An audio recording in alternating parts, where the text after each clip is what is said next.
Skringilegasti fundur sem ég hef farið á var svona fjarfundur milli Reykjavíkur, Núk og Þórshafnar. Og það var svona skjávarpi þar sem var vídeóupptaka af bæjarstjórn Núk og bæjarstjórn Þórshafnar. Og hljóðið var inn í gegnum innanhúskerfi, þetta var svona ráðstefnusalur.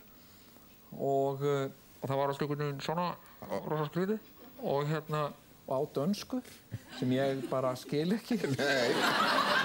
Og svo var vídeóvélin, hún var fyrir aftan mig. Hún var í hinum endanum á herberginu, þannig ég gat ekki hort á bæjarstjórn Núk og Þórshafnar, heldur varð ég að snúa mér við til að horfa í vélina. Þannig að ég sá þau ekki, þannig að aðstoðarmaður minn ég var með 2 aðstoðarmenn, þeir sátu og hlustuðu sem sagt á hátalara og ég satt bara og horfði í vélina og svo var eitthvað svona svona sem ég heyrði ekki og svo gerðu þau svona